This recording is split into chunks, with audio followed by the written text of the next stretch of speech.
Welcome to the Vegas Benchwarmer podcast. My name is Eric. He hate me 702, and of course we have Jeremy with a G. Today we're gonna do an AFC NFC North preview. We got some guests joining us. Coach Womack, you guys have seen plenty of times. You're actually gonna get to meet a co-creator of the Vegas Benchwarmers that is now in the Virgin Islands doing a bar thing. And then we have another Bears fan, Kumar. As of right now, my internet, I gotta call Cox K for my shit. Don't seem like it's going correctly, so bear with us. And then we're gonna introduce our first guest. Of course, not really a guest, returning as always. Go ahead and introduce yourself, Coach. Got a lag. Okay. We're going with co-creator Andrew. Go ahead and introduce yourself, buddy. Cleveland has finally entered the chat for the first time in, 30 or so years. Maybe. Yep, Cleveland, Ohio. Currently, I'm in Cleveland right now. This is a part of my parents' little, they have this little bunker of just Browns memorabilia and stuff like that, so they're really excited this year. Eric, I want to congratulate you, not on the success of the Chiefs, but the fact that Alex Smith finally retired this year, so you never have to worry about him coming back to the Chiefs. I know how much you hated him. I started to realize the longer I'm out of town, the Browns are just going to keep getting better, so I'll never live in Cleveland again. All right, we're going to go ahead and bring Coach back in. Coach, go ahead. Yo, what's going on? It's Coach Womack here, founder, owner of Top Tier Performance out in Las Vegas, Nevada. Oh, boy. Okay, so now we can bring in Kumar. Okay, Kumar, introduce yourself, buddy. All right, so my name is Advait Kumar, and I have my own YouTube channel where I talk about the Bears and just everything related to the Bears. Matt Nagy, Ryan Pace, of course, the man, the myth, the legend, our rookie quarterback, Justin Fields. A ton of videos on him, and just a ton of videos about the Bears. So I'm a Bears fan, and you can check out my YouTube channel, Advait Kumar, on YouTube. So that's basically it. All right, we're bringing Coach back in again. Third time's All a right. charm. Let's do I this, apologize. I don't know what's happening with my signal. I'm currently broadcasting from the beach in sunny San Diego, so I'm not sure what's going on with my signal.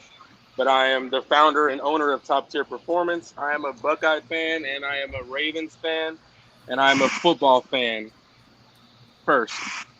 Well, when are you going to invite us out to the beach?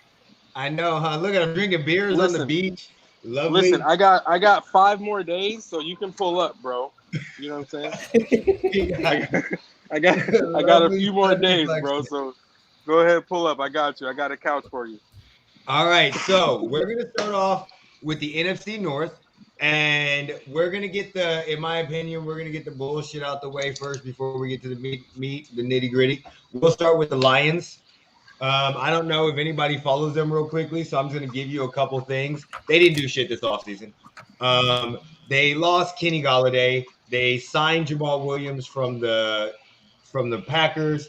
They drafted Sewell, the offensive tackle that the Bengals should have got, and then they traded Stafford for Jeep. And if anybody doesn't know what Goff it is, that is Jared Goff. So, and they got a new coach, Dan Campbell, who is a meme specialist and loves quotes, weird quotes, like we're gonna bite their ankles. And I literally read a quote that he said a couple days ago to somebody, and I felt dirty after reading it. Like I had to go get in the shower. Sounded like a sexual harassment quote. Like we're big, So he's like, we're strong, and we're gonna come. Something just dumb. whoa! So he's like the Jameis Winston.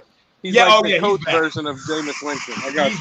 He's back. Perfect. So what are your guys' thoughts on the Lions this season? We'll start off with the guest first. We're going to start off with Kumar since he's in the division. What are your thoughts on the Lions, Kumar? Okay, so as a Bears fan, I've been seeing a lot of Lions fans going off and saying how good their team is.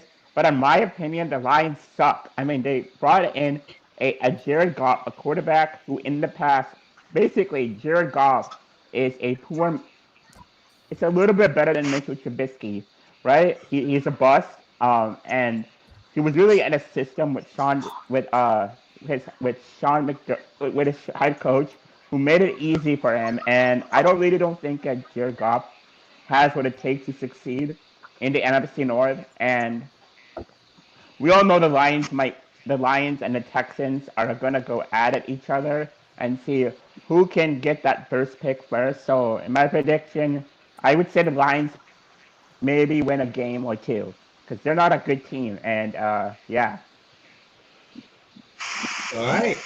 All right. Andrew, what is your thoughts on the Lions? Well, I've always sympathized with Detroit being so close to them and being in Cleveland with the cold weather, being in the dumps and everything. I mean, it's really tough to say because you got Jared Goff, this California kid who's been about California his whole life, gets drafted, plays for the Rams and everything, and then out of nowhere they're just like, hey, by the way, we're swapping you. You're sending out to Detroit. I guess the only positive he's got going for him is playing half the season inside. So, I mean, we're going to see really what he's made of. I don't know anybody else on the team. First time you brought up that coach, I didn't know any of those wacky things that he was bringing up. Right. I swear. I've never even heard of the guy. But now I got to go look up YouTube clips on this guy and see if he's got any kind of humor to his satire. But, yeah, I can't see him doing all that well. 1 or 2 games, I think they can eke out a couple more, especially with playing, what's the schedule up to this year? Like 37 games they all going to play. So I think they can eke out a couple of those. Right. And also on the backside, we're also going to find out if Stafford really was worth a damn in Detroit. So see what he does out in LA. Right. Right. And, you know, it's funny to piggyback off that, like, being a quarterback guy, I will say this, like, because Sean McVay is awesome, you know, especially with quarterbacks. So it's going to be interesting to see how that switch is going to go. But like we said, I think in the piggyback off what Kumar said, I think, you know, Goff basically got sent there to die. So I don't think we'll hear more about that guy. But no, I mean, you know, like, honestly, like, I'm a Jeff Okudah fan, so I follow him a little bit. So, like, hopefully they get 3 or 4 wins. But no, like I said, they're going to be in the bottom three teams for sure. There you go. Oh yeah, there we go. There's one. That's the guy you want to follow. Right, pause.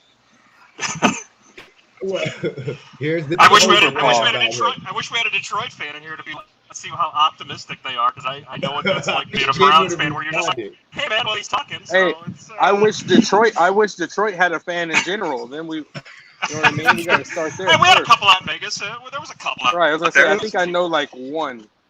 I think I know one Lions fan. So, okay, Jeremy, what are your thoughts about Detroit? I mean, we got Jared Goff in the code. I mean, I think if they're lucky, they're gonna eke out 5 games. If they're lucky, but I mean, They went 5-11 last year. yeah, they're gonna be between 3 and 5, and that's about it. That's Right. about all they're gonna get, 4 wins max. bro. And just look who they start against. Yeah, bro. Like Pull their regular schedule season, up. you got the Niners, Pull their Packers, schedule up if you can. Ravens, Bears, Vikings, Bengals, Rams. They're not winning any of those games. I mean, they could beat the Bengals. Might be like No. Maybe the Vikings. Burrow's gonna throw that ball right down their throat. No, Burrow still won't got- last the season again. Yeah, they have nobody to protect them. You know what I'm saying? But we'll talk about that later when we get Yeah, to we'll the talk about AFC that North. later. Look, I'm 100% in agreement with all of you. They suck. The Detroit Lions. The NFL needs a bad team, okay? They need one. The Texans Well, they got like don't have a draft 5 pick. this year. So, So they got like 5 this year. But no, they need a horrible team. They need like a Browns type team. Like, there has to be a team that the fans can shit on consistently. There has to be. Like, and for a good 20 years. So it's Detroit. Fuck them. They suck. Like, everybody talks about, oh, the Jets may get better. I mean, we can talk about, you talk about all the teams and all of these. Nobody said shit about Detroit. Nobody. Yeah. Nobody's ever once said they may be good. The only thing they talk about is their head coach. So we could just skip them. I agree with y'all. Vikings. I looked at them. They signed a shitload of cornerbacks. They signed Bashar Beeland, Amari Henderson, Ty Smith, and Patrick Peterson. That's because they're tired of Rodgers shitting on him. That's why. They drafted Darashaw from Virginia Tech. They released Kyle Rudolph, drafted Kellen Mond, and signed Sheldon Richardson. Those are really the only people that made note to me. And they're 7-9 last year. Right. I say the What do same you for think? them this year. What's the consensus with the Vikings? Let's go ahead. I would say Go ahead. I would say like around the same. 7-8 wins, probably don't make the playoffs, third in their division. You know what I mean? Ahead of the Lions. Because honestly, I don't think that they've done enough. And they lost Stephon Diggs, and that really hurt them. You know, so it's like honestly, I don't see them doing really much of anything. I would say 8 wins, 7-8 wins, because they still have Dalvin Cook, right? Yep. So I would say around 7-8 wins just based off of him alone. Well, they And that's still have probably him. where They their have ceiling Justin is at. Jefferson. They have Right, but Right? We can't think of anybody else. It's Kirk right, that's what I'm saying. Cousins. Yeah, Kirk He's Cousins. not he's what not version of Stephon Diggs. What He is, version of Kirk Cousins is going to show up this year? Is it going to be Adam Thielen. White Adam or is it- Thielen. That's the He other doesn't guy. show up. Adam Thielen. Adam Thielen? Yeah, he's all right and everything. I know he puts up the big numbers. We talk about it every week in fantasy, but like when it's Justin Jefferson's the guy now on that team. You get him going, it's going to be great. But we just don't know which Kirk Cousins is going to show up this year. Right. Dalvin Cook, I feel like we haven't talked about him in 2 years. So I don't know. I mean, they're playing inside. They get to play Detroit twice a year. You got Chicago with a rookie quarterback, and God knows what's going on up in Green Bay. I don't know. Maybe they could steal a wild card spot if they get lucky and get out at the end of the year. But it's just it's looking like they're still building. They're still missing a few pieces. right. Yeah, they need another playmaker. They need somebody mean on defense. They need somebody meaner. So I don't know. It's a weird division because it could be up for grabs as long as if Green Bay starts screwing up. And Aaron Rodgers with his long hair shows up in a different mood. Maybe the Vikings can take it, but they gotta. I agree. They gotta have to run some good games there for a little while. Okay, I agree. Jeremy, what's your thoughts? What's your thoughts on the I Vikings? mean, I agree with everything. And, Kirk Cousins is like Phillip Rivers. Which one are you going to get? You going to get the one that can actually ball out, or are you going to get the one that's going to shit the bed every 5 seconds?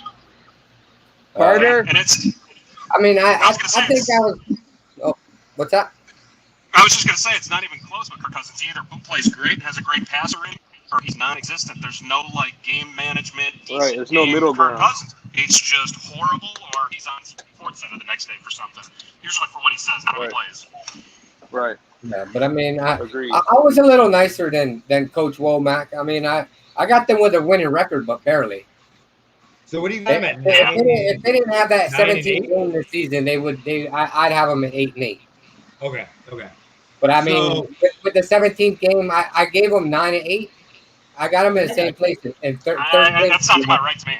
I got them in third place. That's above not too Detroit. far off from where they were this year at 7-9 because two. Right, that's what I said. They're going to be the same, but, right? I mean, that's not really that far off. I mean, a coin flip, they could lose 2 of those games or win 2. Yep, this absolutely. is my issue with the Vikings. They haven't gotten better. They haven't upgraded any position with teams around them. Right. So at least, I mean, okay, the Lions, no. But who knows? Maybe they thought it was Stafford and not them. Who knows? But that's why they went after Jared Goff, thinking, hey, at least he's not going to throw 3 interceptions, but we're good. I mean, Stafford did have Calvin Johnson and didn't win. So, I mean, we could look at that, but they just haven't gotten better. Like, every team around them and all these playoff teams have gotten better. And that's an issue that I have is, like, when you stand pat, it's very, very hard for you to get better. Like, and again, Kirk Cousins is an issue. You are relying that he's going to be good 70 to 80% of the season. Right. And if he is, then you may get lucky and pull off a 10-7 record and 11-6, just depending on how the schedule works, or 11-5 and how bad everybody is. Do you see what I'm saying? But altogether, I think 7-9, 8-8, 9-7, 9-8, whatever that is, 7-10. That all sounds good. We'll go with the Packers because the Bears fan is having trouble. He's going to try to join back. We'll go ahead and get with the Packers. Foregone conclusion that they win the division? Okay. Here's what I'll say is if honestly it just depends on Aaron, right? Like Like, it depends on what kind of Rodgers you get. It seems like he's motivated because he's been talking all that stuff about the organization. So it's almost like he has to play well again. He has to play MVP caliber again to back up everything that he's been talking. You know what I mean? Mm-hmm. So honestly, it just depends on him. If he gets hurt, then obviously, you know, they're probably going to not win their division. But it really just depends on Rodgers, in my opinion. Yeah, I think that's right to assume that it's a foregone conclusion that Green Bay is going to win the division. Obviously, if Aaron Rodgers had an MVP season last year, then even if he lost something this year, he's still going to be up at some sort of level that's going to be competitive. They're going to win 2 games against the Lions. They always show up to play the Bears for some reason. The Vikings, I have a feeling they're going to be fine in their division. Right. And I really have no idea what he was trying to do in the offseason. I don't know if he was trying to get traded to Denver. I don't know. Right. If he was, Still. I really couldn't figure out what that was all about. But the fact of the matter is, he is back. It seemed He's not going to show up and shit in the bed. You know, he's not. When has he ever showed up and looked like he was lazy or anything like that? Well, he can't. Yeah, exactly. He can't because he's on a 1-year deal. So he can't shit the bed. He's on a contract here. So the only way that they do bad is unless he gets injured. Knock on wood. That's it. Because even if their team around him sucks, he's going to get them 8 to 9 wins. That's just Aaron Rodgers. And especially being on a contract here where he knows they're going to move on. And he wants to play. Yeah, he's going to ball out. The only worry I would have is him being injured. That would be the how old is he? What is he, 37 or 38? How old is he? 37? Yeah, he's like one little. Yeah, he's had a lot of exactly. nagging injuries over his career, so he's one little, blind side coming up for him just being done. He's had 37. And the dude was on vacation pretty much the whole offseason. It didn't seem like he was like working out. You know what I mean? So you don't know what kind of shape he's going to be in. You don't know. You don't know how his body's going to. You know, he was in Hawaii for 3 months. That's or my only like issue. That, so. Right. Yeah. Kumar, what do you think of the Packers? Yeah, personally, for me, even though I'm a Bears fan, I gotta go in all honesty and say that if Aaron Rodgers plays for the Packers week 1, which, I mean, he is going to, it just seems to me that the Packers will win the NFC North. And it pains me to say that, but nobody can stop Aaron Rodgers in the NFC North, you know? Mm-hmm. And I think with the Bears, we're still at least a year from really competing in the NFC North, and we might make the playoffs as a wild card team, but I don't know if we will win the NFC North, especially with Aaron Rodgers there. So, I mean, yeah, the only thing that worries me is, of course, injury, but that defense. I mean, other than Aaron Rodgers, you know, the Packers don't really have a defense. You know, sure they have Zadarius Smith. They have a couple of really good guys, but the only weak spot is a defense. The offense is good as long as Rodgers is playing. And, you know, this guy's playing with the fire. You know, we all know that this is their last dance. We all know that, you know, what Goods did in Green Bay, he basically messed the team up. He might be the Jerry Krause of the NFL. So, yeah. My guess is that Aaron Rodgers and the Packers will win the NFC North. Definitely. Jeremy, go ahead and chime in. What do you think, buddy? So, I mean, I got the Packers winning the division, but I'm a little different than y'all. I think Aaron Rodgers is going to show up, but I don't think he's going to play to the caliber he played last season. I think in the back of his mind, he's thinking he wants to stick it to the Packers. So you're thinking I got a feeling he's going to land them somewhere in the middle of the pack. Oh. So they're not going to get a great player in the draft. They're not going to get a shit player in the draft. They're going to get a mediocre player. Yeah, well, I mean, they already have another backup quarterback that they plan on starting, so maybe they can build around that guy. That was a real, just to jump on what Kumar said with their defense, they really didn't address it in the offseason. I mean, yeah, they drafted Eric Stokes. They re-signed Kevin King, which, if I'm not mistaken, Kevin King got hurt. Re-signed Aaron Jones. They upgraded their Joe Barry to defensive coordinator. Vince, go ahead. I hear you chopping. Go ahead and jump in.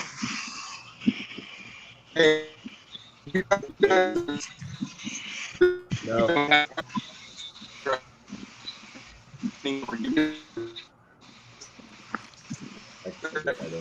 I tried.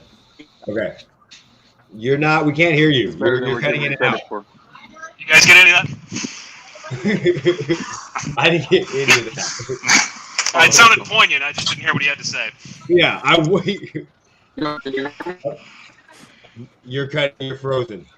You're cutting in and out bad. Join the stream and then come back. That might help you out. Move him real quick. See if he can come back in because I can see him freezing.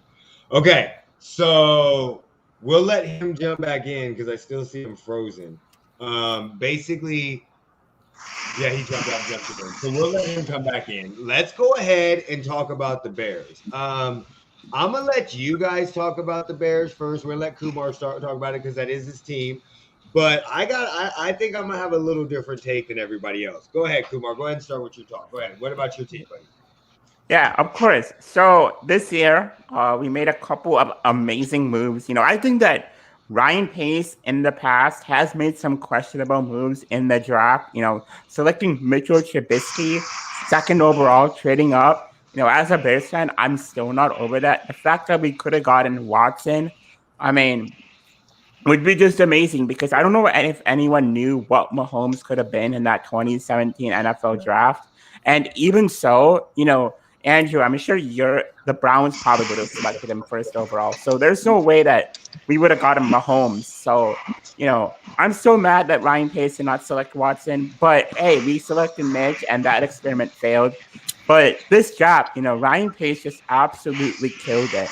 Selecting Justin Fields, who many people had as a number 2 quarterback. For some reason, Zach Wilson and Trey Lance both flew on the board. For him to select Justin Fields, it's just amazing, and it's going to help us, our team. Then we selected Tevin Jenkins. We got Khalil Herbert. We got this offensive lineman, Larry Borum. We got Daz Newsome.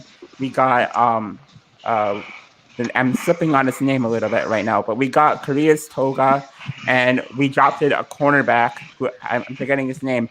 And then off-season moves, we didn't really do anything. We got a cornerback. We made a few moves, and then we selected Andy. We signed Andy Dalton.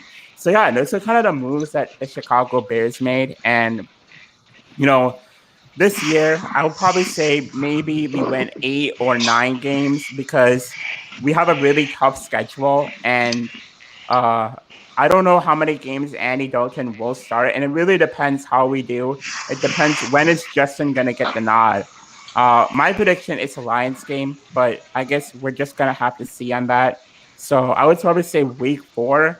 But, if Justin wins, maybe we can win 10 games. But with Dalton, maybe 7 to 8 games. So, yeah, I'll have to see on that. But, yeah. But again, Justin Fields is he's gonna shock the league. I think that the fact that we got him was just amazing. So he just brings a lot of stuff that we never really had in Mitch, like the ability to read the field, the ability to run, the ability to read defenses. So yeah, those are kind of my thoughts on the Bears.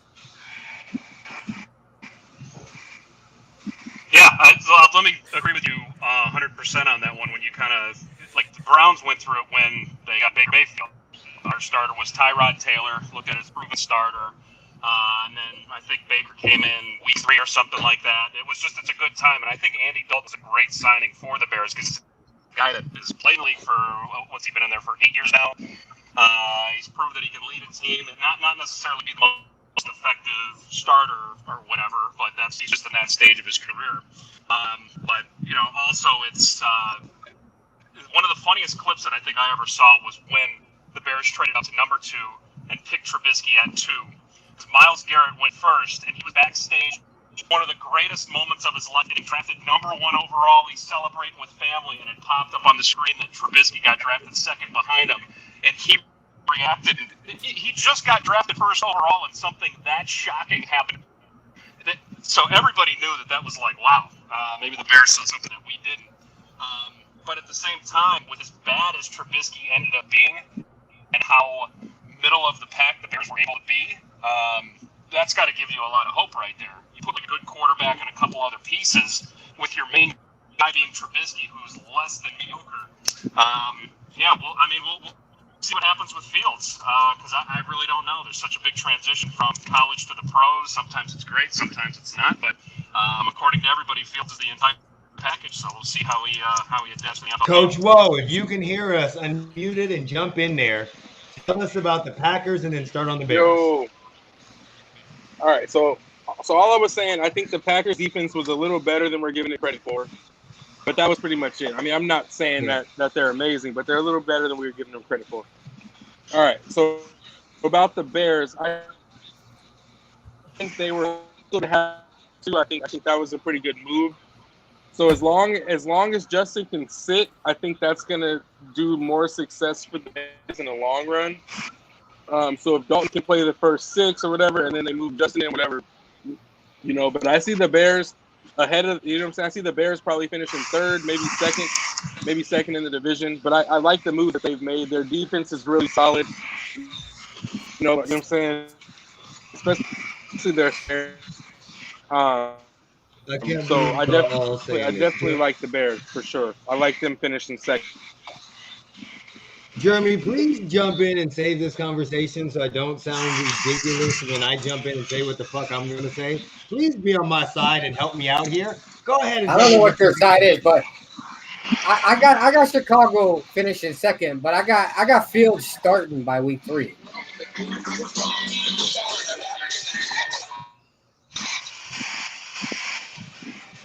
Okay. All right, look. Did he pick a side there, or was that? I don't know. Here we go. I don't even know. Here we go. First of all, all of Eric's you guys are go telling off the wall Bears or something. extremely short. All of you think Mitchell Trubisky is a horrible fucking quarterback, but yet he made the playoffs 2 out of 4 years and was a Cody Parker field goal away from going to the next round. Yes, they got destroyed by the Saints last year, but they only won when he was in the game. Andy Dalton has not been a good quarterback since like year 3. And whoever tells you that is a lie. He's been in the league for 10 to 15 years. He didn't want to play in Dallas last year. That's why he signed there. He signed there going, oh, no, I don't want to play in Dallas. And then Dak got injured, and he's like, nope, I got COVID. I'm out. I'm fucking out. No, Andy Dalton doesn't want to play football no more. He wants to collect the check and sit on the sideline. If the Bears are starting Andy Dalton week 1, if they start to get more than 6 to 7 games, your whole entire staff should be fired. Your whole team should be fucking fired. Did we not see what he did in Dallas last year? Like, yeah, he was halfway decent, but there was a drop-off from Dak to here, and they still had weapons. No, they don't need Andy Dalton. They need to start Justin Fields. They need to let him come along naturally and progressively. They still have one of the best defenses in the league. He's not going to have to score 20 to 30 points. That's what Mitchell Trubisky was doing when he was winning. They're winning 28-27, 28-14. Yes, if you get in a shootout, you're fucked. But if you get a shootout with Miami, you're kind of fucked too. You get a shootout with a lot of teams and a young quarterback, you're kind of fucked unless you get lucky and have Patrick Mahomes or Deshaun Watson or Joe Burrow or Kyler Murray or Josh Allen. He's none of those. If they start this man, they signed Damian Williams. People are selling that dude completely short. The Super Bowl hero from the Chiefs that set out last year due to COVID. He set out due to COVID. He wasn't injured. He was COVID. Y'all have a 1,000-yard runner on your defense along with Tyreek Cohen, on your offense along with Tyreek Cohen. You bring in Justin Fields, let him hand off the ball. They re-signed Allen Robinson. They also bring in, and they bring in Desmond Trufant, who was released by the Lions. So their defense got better with their cornerbacks. Their offense got better with a halfway decent running game, which is what they have not had in forever with David Montgomery and Tyreek Cohen. You literally have a 1-2 combination in Damian Williams and Tyreek Cohen with a young quarterback that all he has to do is hand off the ball and throw it to Allen Robinson. That's it. You got a defense that's going to hold you to 24 points. You need to literally score 3 times, and 2 of those times your defense is going to give you a short field. If they don't win 11 to 12 games, they should be shot in their fucking head. Point blank, end of story. Their defense is they won 8 with Mitchell Trubisky and Nick Foles last year. 11 to 12 games on the Bears? 8. with Mitchell Trubisky and Nick Foles. I heard all of you guys talk about how bad Mitchell Trubisky was, which he wasn't. He just happened to get drafted. He happened to get drafted in the same draft as Deshaun Watson and Patrick Mahomes. He still made the playoffs 2 times out of 4. He still did. Most teams happy with How many times did Andy Dalton make the playoffs, though, in his career with Cincinnati? How many times did Andy Dalton win a playoff game? How many times did he win a playoff game? How many points did Trubisky put up in that playoff game? You don't have to, but you don't have to. 15 points? They have a defense. They have a defense that you don't have. You know as a Brown fan, you should know this better than anybody else. As a Brown fan, you get a running game and a defense and let your quarterback fucking mature and look what the hell you have. But they're not starting with the team that sucked. They're starting with a playoff caliber team. They literally. I'm agreeing with you. I'm agreeing with you on that one. But I think you are overselling Cohen. Tariq Cohen. When was the last time we talked about him?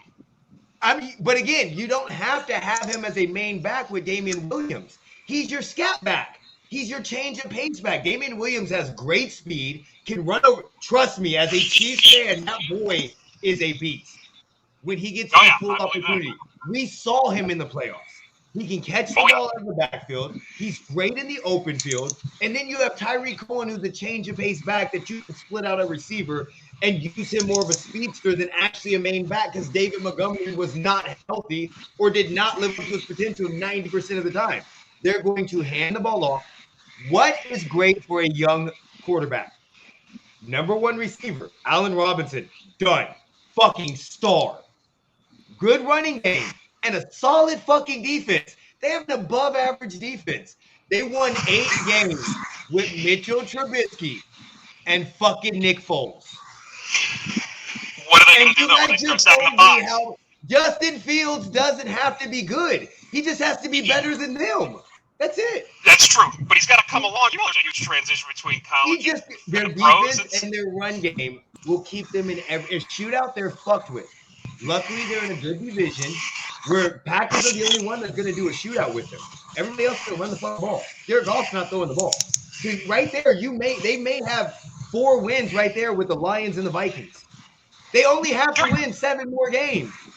Jared Goff is playing inside half the year. Of course, he's going to throw Jared Goff fucking sucks. He sucks. And in the Vikings, he has to throw the ball. Jared Goff still has nightmares from the Bears beating him in like week 7 of the 2018-19 season. He can't figure out a cover 2 defense, and he's going to see the Bears twice a week. Stop. By the way, side note. This is the first time I've ever heard you not call him Geoff. So. True. I've never heard you not call him Geoff. So I got tired of explaining that on the podcast. So I stopped with the thing. I'm telling you, 11 to 12 wins, 17 game season.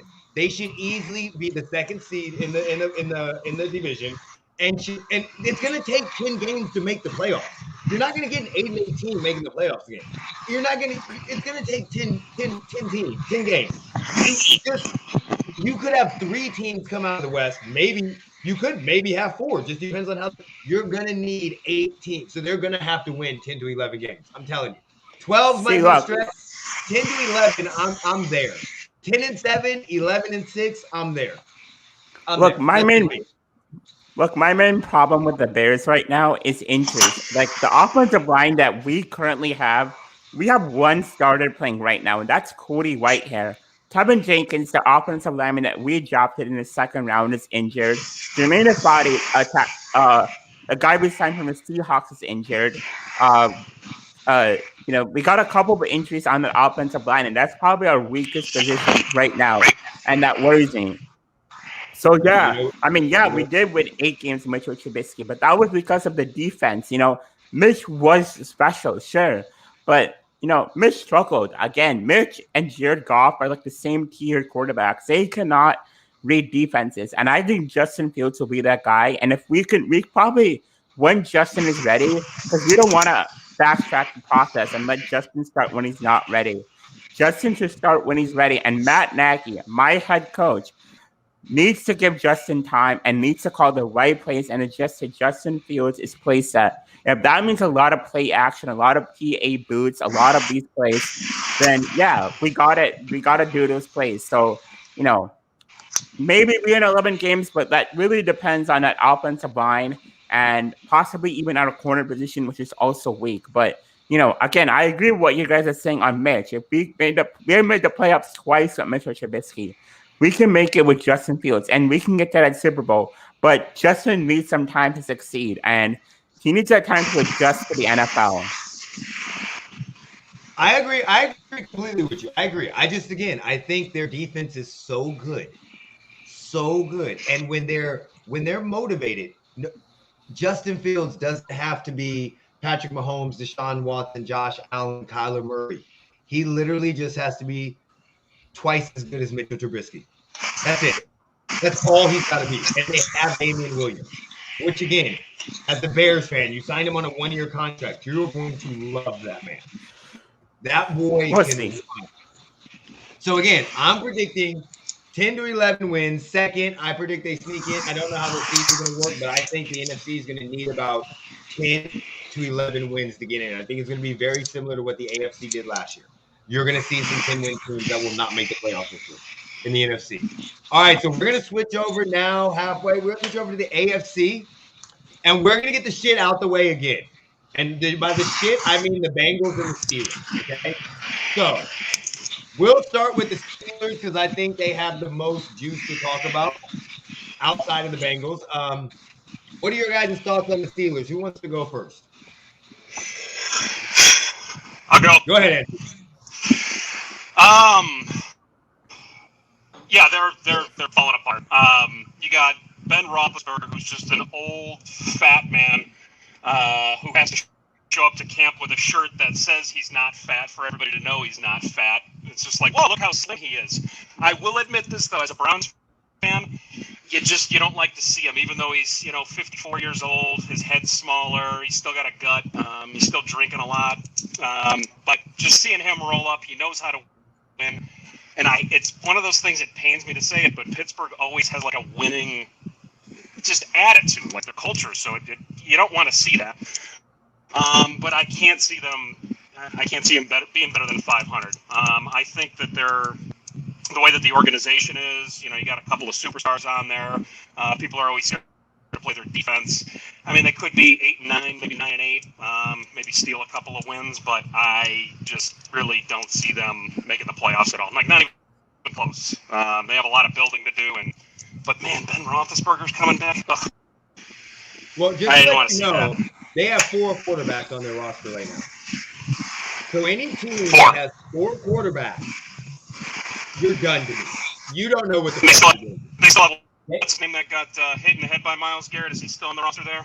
Yeah, they have Ben, Mason, Joshua Dobbs, and Dwayne Haskins.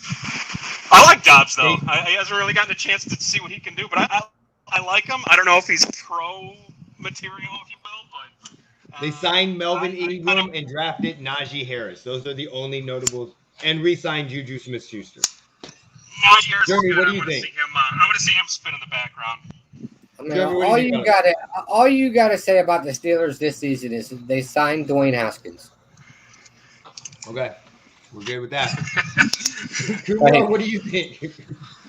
Yeah, I think with the Steelers, it's tough because Big Ben is nearing the end of his career, and I don't know how much gas he has left. In my prediction, he's almost empty. But I do like the future for the Steelers. I think that Haskins can be that guy. Possibly, Mason Rudolph can be that guy. Maybe Josh Dobbs can be that guy. But if I'm the Steelers, I'm telling Ben, hey, if you can go out there and get us to the playoffs, go ahead and do that. But if you can't, just get us a top 10 pick, man. So that's what I would do if I was the Steelers, because they need a quarterback right now, and there's a lot of quarterbacks next year that they can draft.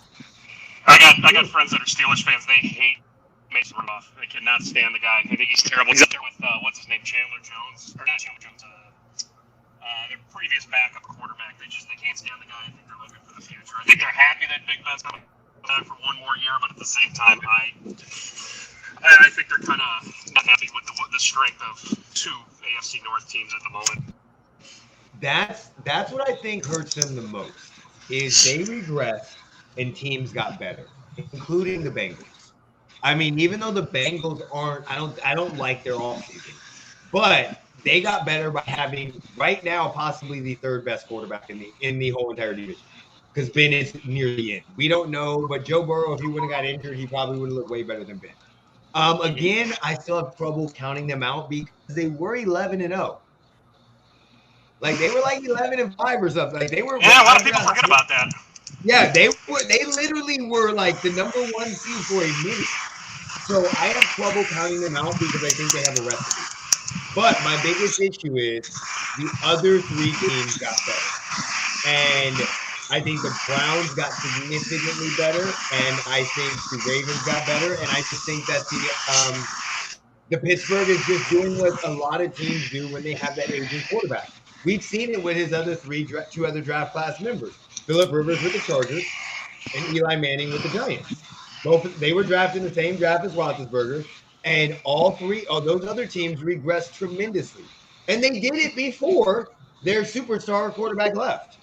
So I just think the Steelers are just on one of those regressing, and because their quarterback is so old and he's not good enough to get them where they need it, but they didn't surround him with enough talent to keep them going. I don't think they're going to be good. I think they're going to be absolutely horrible. But if they made the playoffs, it wouldn't shock me because it is the Steelers. Yeah, exactly. You never know what you're going to get out of them. It's like, wow, it's awful, but they just have a winning culture. It's frustrating being a Browns fan, but they always seem to have some sort of recipe to win every single game. In any sense, it's crazy, it's frustrating, but it's just the way it is there. Coach, what do you think about the Steelers? Like you guys are saying, to piggyback off that, yeah, they definitely have a really good culture. I definitely see them regressing this year. I don't think Big Ben makes it through the full year again. Just because it's like you guys said, he's aging, he's getting up there. I don't think they can protect him as much as they did last year. They threw the ball within like 1.3 seconds to try to protect the guy.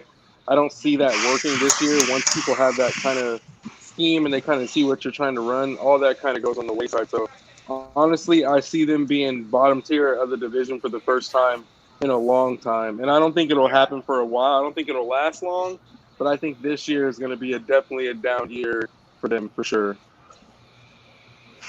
Yeah, I agree with that. That's our sentiment. I think we all kind of agree that the Steelers will probably have a horrible year, and all Steeler fans, you and your terrible towel, fuck y'all. Okay. Yep. I agree. My best point you've made today. All right. What do we think about the Bengals? My biggest question is Joe Burrow the same after his injury? Because that's what it depends on. We forgot he had a huge injury. And not saying he was a flash in the pan, but he was almost a one-year wonder in college. Yes, he had talent, but he only really produced for that 1 year. Right. And honestly, to be a rookie and have that kind of injury, like, I don't know if we've really seen that before, where a guy in his rookie season takes an injury like that. That's going to be hard for him to bounce back from, more mentally, I think, than physically, and I don't think they have enough pieces to protect him. So it's going to be a lot more of the same for him. Like, honestly, yeah, they didn't upgrade. Well, hold on. Who they add? They didn't do shit. Okay, go ahead. They didn't do shit. They added one line into Jamar Chase, basically. They didn't do shit. They released Geno Atkins. They released Gio Bernard. They drafted Jamar Chase, and they drafted Jackson Carman, the guard out of Clemson. Those are the only notable people I saw. Right. And Jackson Carman's really lazy. He was a tackle at Clemson, and they moved him to guard just because he's fat and lazy. So he played left tackle at Clemson for Trevor Lawrence. But you know what I'm saying? But that says a lot for you to go from left tackle at Clemson and then now you're moving inside to guard. That just says a lot about your work ethic, in my opinion. Okay. Kumar, what do you think about the Bengals? Thoughts? Who, me? Kumar.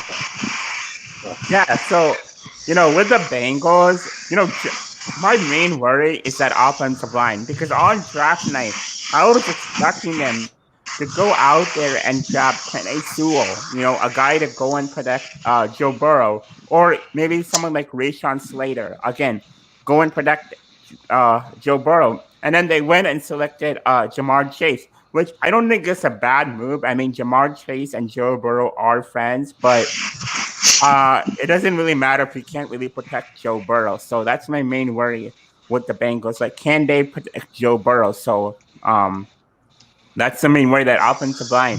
If Joe Burrow is protected, the Bengals will be a really, really good team. But if he's not, that guy might be the next Andrew Luck. And I'm sorry to say that, but that offensive line is not good. And they remind me a lot of the Colts. And they have to figure out some pieces to protect them.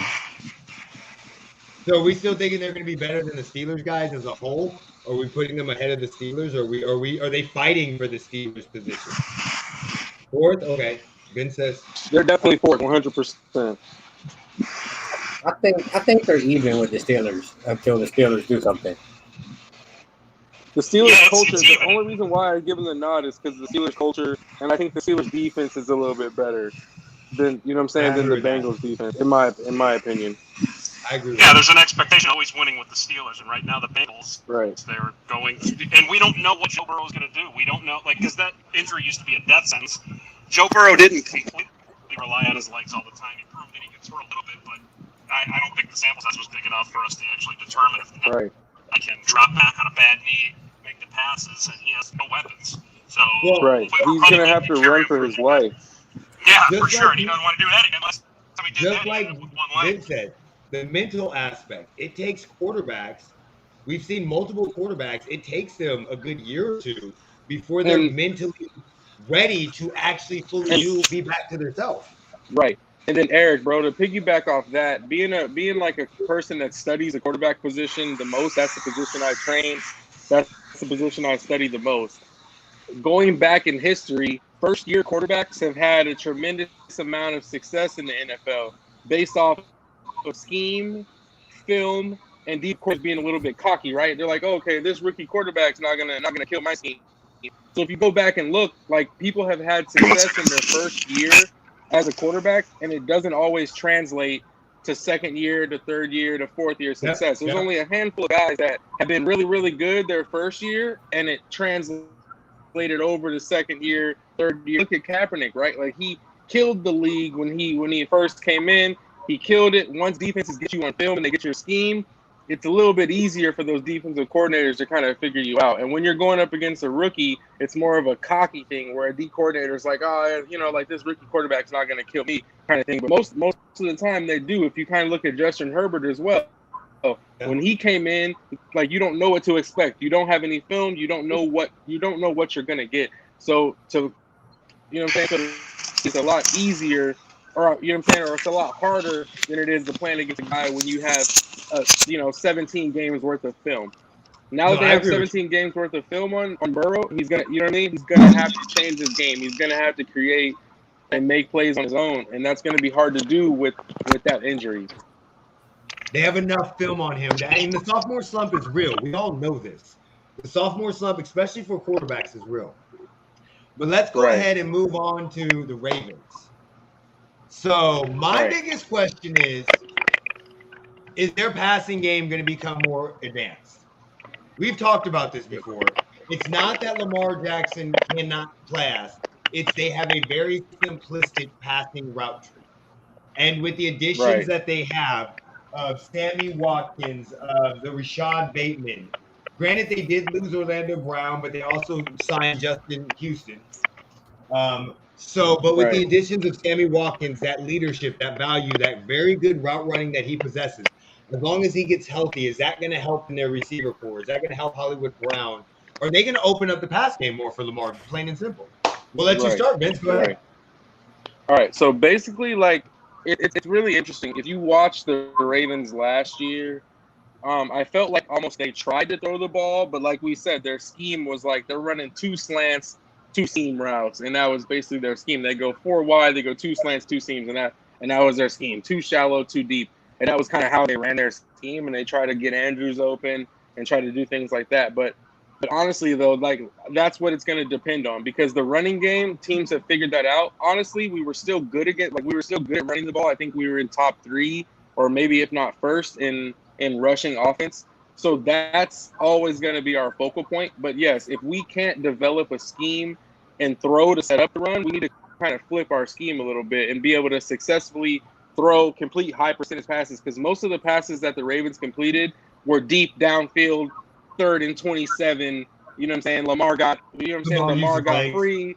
He hit Hollywood deep, and it was like, you know what I'm saying? It was more of a broken play kind of deal. So that's my thing. If we can create a scheme to allow that, you know what I'm saying, like to allow him to be the best version of himself, then I think we'll have success. But it's going to be contingent upon that. And honestly, I'm worried about health because we always have a lot of like, health issues, especially at receiver. Like Bateman didn't practice a lot.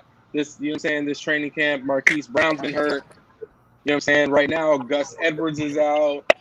You know what I'm saying? Like Lamar's got COVID. So we've got a lot of issues going on with it. You know what I'm saying? Yeah, right. So that's what I'm saying. I don't know what's going on. But if we can stay healthy, it honestly looks good for us. But like I said, like our culture is good too, kind of like the Steelers. We have that culture where it doesn't really matter who's a quarterback. Like we're gonna possibly be in contention for a wild card just based off of our culture. And I think our defense got better now that, you know what I'm saying, now that we added pass rush, because that was our biggest question mark, was like a veteran pass rusher. But other than that, I mean, I think we have the best secondary in the division, you know what I'm saying, like from top to bottom. And honestly, I think that helps us a lot. But no, honestly, I think it just depends on our passing scheme. If we can kind of develop more than just 2 shallow routes, 2 deep routes, if we can do more than that, and not just be like, hey, Lamar, bro, make a play and then win us the game. If we can actually design a scheme and make that shit work, then I think that's the way that they'll have success. But that's why in the playoffs it hasn't been that successful for the Ravens because it's been like, hey, Lamar, like, here's the ball, do you know what I'm saying, make something happen. And like against Buffalo when he got knocked out, it just kind of killed us. So it's all contingent upon health and our passing scheme for sure. And like we said again before, the passing, there's an idea that Lamar can't throw. It's not. He's broken this down on the podcast before. Their passing scheme is JV simplistic when he breaks it down. It makes you you look at it and it's like me playing Madden. It's very simplistic. Next, let's go ahead. Who else wants to talk? Oh, you know what? We'll go to Andrew. You're in the division. Ravens, what do you think about? I'm right back. Actually, can you hear me loud and clear now? I wasn't sure. Yeah, we got you. All right, yes, perfect. We got you. It's one of those things where when you're playing against Lamar. Uh-oh. It's one of those things where you just see him as inevitably getting hurt, you know? A guy that plays like that with that kind of speed, yeah, it's exciting and everything, but he's going to get hurt, so he has to really learn how to throw the ball well. Is it possible? Of course. Has he proved it yet? He's done against like the Browns with a busted secondary and everything. It'll be tough to see. The Ravens, I think, are obviously the favorite. I mean, the Browns did pull up, but I think coming into this year, they have an MVP quarterback, good running game. They just picked up Justin Houston. We'll see where it goes. What do you think, Kumar? Yeah, I think that it really depends on I think that can Lamar Jackson be a passing quarterback? And I think that he can. I think that Lamar Jackson has a lot of potential.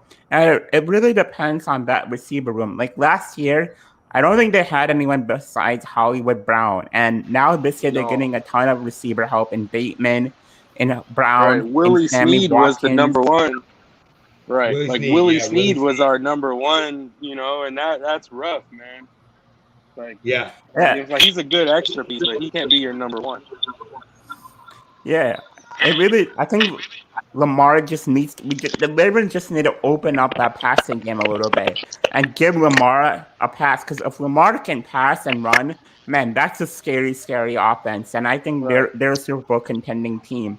But they need to have an offense where they can pass and run to have that 2-dimensional offense. I agree. So my quick question with that is, because we've talked about that, like, just one quick, Vince, why do you think they're not opening up the passing game? Honestly, I think it had a lot to do with the pieces that were there. I mean, there wasn't really much that we could do. You know, like I said, we had Hollywood Brown, who's just more of like a deep threat because he's very small. You know, he's a vertical threat guy. So we didn't have that possession receiver that could get us those 6-yard, 7-yard catches when we really need them. It was Mark Andrews who we relied on for that. But it was really hard. It's really hard to have your tight end be your number one target. You know what I mean? Like, look at Kansas City. Like, it's like Travis Kelce's good, but is he the number one target? I mean, maybe based off of everyone else getting taken away. But that was our thing. No one was getting open. No one's creating separation. The only way you saw separation was if Lamar scrambled and broke the pocket, and then dudes are just running downfield and they're open because of the running threat from him. So that was the biggest thing. We didn't have a guy that could win at the line of scrimmage. And I don't know if you guys saw that clip, but Bateman beat Marlon Humphrey the other night, and it was a nice little, 9 route up the sideline. And that's what I was like, we didn't have that. We've never had that guy that could win at the line of scrimmage and create separation. It was always a broken play. Like the play that we had against Cleveland last year when Lamar came back in after having diarrhea. And no one can ever tell me he didn't have diarrhea. He definitely did. So you know what I'm saying? So when he came back in after that game, after that little bit of lapse, the way we hit Hollywood Brown was what? It was a broken play. You know what I'm saying? Like Lamar scrambled, he broke the pocket, Hollywood got open. That was the only time dudes were wide open, was on a broken play, and that cannot happen. We have to be able to get separation at the line of scrimmage and win at the point of attack. And if you can't do that, like you're telling, look at Tyreek Hill, look at McCole Hardman, like those dudes will win at the point of attack. Yes, they're fast. Yes, they're vertical threats, but they can beat you at the point of attack, and that's what you got to have, because then that dictates the coverage. Because against Baltimore, you know what I'm saying, like you're able to play a bracket coverage around Lamar because no one's beating you. You're not worried about, you don't have an Odell Beckham, you don't have a Jarvis Landry, you don't have a Juju, like you don't have a guy like that can beat you one-on-one. So they were able to just bracket coverage everyone, you know what I'm saying, bracket coverage Andrews, and then box Lamar in. And that's kind of what you saw if you watched the games, where, you know what I'm saying, like once they boxed him in, it was a shit show. There was nothing that we could do. So that's what we got to have, is somebody like Bateman to win. But like I said, we got to stay healthy, because that dude has a good practice and then he's out the next practice. And that's how it's been with Bateman. He'll you know what I'm saying, like he'll have a good practice and then he'll be out for 2 days. Then he'll have a good practice, he'll be out for a week. So hopefully Bateman can stay healthy, and then we'll be all right. So basically what Kumar was saying, then, like your receiving room last year was completely, it was all your receivers, and they didn't trust him. Okay, I was just making sure we were all on the same guidelines.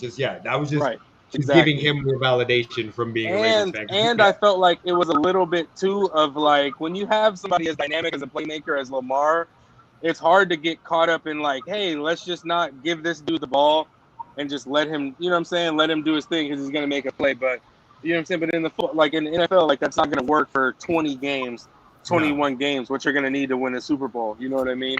So it's not going to work like that. So we got to have a scheme. Where are we guessing that they're going to finish? Are we giving them?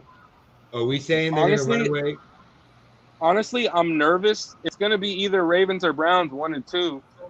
And honestly, it's going to come down to health, and that's kind of the way the AFC North is. Whatever team can stay healthy and get hot late, then they're going to have the most success. So it's going to be 1-2, and you know what I'm saying. Honestly, like I said, I'm a realistic fan, so it's definitely going to be 1-2 between Cleveland and Baltimore. As much as I hate to say that, you know what I'm saying? Honestly, I don't know who's going to go 1 or who's going to go 2, but those 2 teams will make the playoffs. I will guarantee you that out of the AFC, the Ravens and the Browns will both make the playoffs. Like regardless of whether one wins the division and one gets a wild card or however it goes, the Ravens and Browns will both make the playoffs for sure. I mean, you guys had over 10 wins. You had 3 last year. So you got better. So over 10 wins for sure. My Jeremy, what do you think about the Ravens? Jeremy, go ahead and jump in on the Ravens. What do you think about them, buddy? I mean, I agree. Their receiving core has gotten better as long as, like Coach Wo says, they can stay healthy. You know, Bateman can be a great receiver if he can link everything together. Right. I mean, you can't go out 1 week, have a great game, and then for some strange reason you're out for the next game. Right. And if you look at the Ravens report, that's how it's been. Like the day he beat Marlon Humphrey, the next day he didn't practice. for like muscle soreness or something like that. And it's like, come on, bro. Like, And Yeah, that's just not a Ravens culture. That's not Ravens culture. no. Yeah, but I mean, with the addition of Sammy Watkins and Rashad Bateman, I mean, I think you're automatically going to see more of a passing game. Right. Because I mean, because let's not kid ourselves. Sammy Watkins has got a little bit of speed. All right, Right. look, And we'll be able to put let me and stop we'll be y'all able right to there. put Hollywood All right. in the slot, and I think that's the biggest difference. Let me be the bearer of bad news. Let me come to you guys like the police knocking on your door and you hiding in your bathroom upstairs in the attic, okay? I'm not 100% positive that opening up the passing game is going to work wonders this season. I think if they open it up, they're going to struggle. And I just think it's because it's a lot newer. I'm not saying that Lamar Jackson cannot do it or will not do it. It's just not something he's used to. Me and you had a conversation, Vince, years ago when we were coaching the Rebels, when we were talking about a quarterback, and that quarterback was like, and you're like, we know what he's going to do. I think it was Tyrone. All he's going to do is tuck the ball and run. I think when you open up Hey man, where's your brother? For Lamar, as soon as he gets uneasy, he's going to take off and run because that's his natural reaction. You guys have fun with Sammy Watkins. Sammy Watkins has only done good in one place. One, where he was not a number one. He was not expected to be a number one. And frankly, he was like the number 3/4. Like when he was out of the season, we didn't miss him much with Demarcus Robinson and Mecole Hardman. He is injury prone his whole career. But I think that's where you're going to see him in Baltimore. He's not going to be the number one. But who is? They're going to try to have Hollywood Brown. They don't have Willie Snead. Who's going to be their number one? It's going to be Bateman if he can stay healthy. But you can't count on a rookie to be your number one wide receiver. Right. So if you're counting on a rookie and Hollywood Brown to be your two biggest receivers and Sammy Watkins, you got to be counting on Sammy Watkins to be there. If he gets injured, he throws off your whole game plan. Him being there allows Hollywood Sammy Brown. Watkins is going to get injured. 100%. Him being there allows Hollywood Brown and Bateman to naturally progress. Right, but okay, here's the thing that's going to happen. Last year we had Hollywood playing Z, right? Because we did not have a true number one. So the thing is the number one is kind of really more for scheme, right? Because I need a big receiver to play my Z, and I need an outside threat. So that's really all we need Sammy for, is to play Z and just kind of occupy that area, be a possession guy, 5-6 yard hitch, whatever, to take that Z away, and then we'll put Hollywood, you know what I'm saying, as our X receiver, and we're able to put him in the slot. We're able to do more things. Do more things. He has to be healthy. He has to be on 100%. The field. Exactly. And like if I said, he's not on the field, it's not going to work because then it doesn't have that. Him being there isn't. He's not going to be the most targeted receiver. He's not going to have the most yards. But he is the biggest potential threat to defense because they know he knows what the fuck he's doing. Right. With the Chiefs, he only needed a couple plays a season. Right. Like he only needed a couple games because there were so many talent to spread around. He didn't do good in ball. He has not been good besides with KC. Now, granted, could that help him with what he experienced with KC? But he was fucking often injured. Right. He, like the whole time he was there, he was on that's injury exactly list. what I said too. That's why I'm like, it's definitely contingent upon health. And I think the Ravens have a lot more question marks as far as health than the Browns do. Yes. You know what I'm saying? But like we said, it's football. It's football though, so we don't know. It's 17 games, so we have no way to tell. That's my biggest question mark. Right. Is if he gets injured and you guys are trying to open up the passing game. Right. Without a true wide receiver, veteran threat, possession wide receiver that knows what he's doing, can get people in, because it's still foreign to you guys because you don't pass a lot of these route combinations. Lamar is going to struggle significantly. And if 100%. He struggles in that aspect, just because he doesn't have the people being able to create, and we don't even know if Bateman's going to be healthy. Now you have two injured receivers consistently. Right. Then he's going to struggle, revert back to running, and I think a couple games you will lose because one of them will go down, multiples of them will go down. Sammy Watkins may play 4 games out of 17, and they're going to try to force him to become a thrower when that's not the issue. And they're still going to use those piece of shit schemes because they're not going to trust them. They have to have that receiver and that trusted receiver that has done it on the biggest stage. 100%. And if he's 100%. there, totally different. But the likelihood of him being there is the likelihood of me growing 6 inches overnight and fucking slam dunking the basketball tomorrow morning. That's all I'm saying. That's all I'm saying. 100%. I agree. But like I said, that's why I was like, it's totally contingent upon health and then the evolution of the scheme. Because the Browns scheme is awesome. They know who they are. They know what they want to do. Their passing scheme is defined. And honestly, Stefanski's a genius, not just because I work with him, but he really is a genius for sure. So that's why I'm like, it's definitely going to be contingent upon that, definitely. So that's why, like, I would give the Ravens, and I'm not saying they're missing the playoffs. I'm just saying in that division with the Browns and them, they most likely will get the 2 seed. The only thing I'm saying, but the only thing I'm saying is just culture has a lot to do with it, and Browns gonna Brown. Winning 11 games. Right. You're still winning 11 games. Brown's gonna Brown. So if it comes down to it, like it always does, where it's like one game, the Browns gonna Brown, man. Like, I'm sorry, I love what they do. You made that mistake. Right. Well, you know what? That's a perfect segment. The Browns are gonna Browns.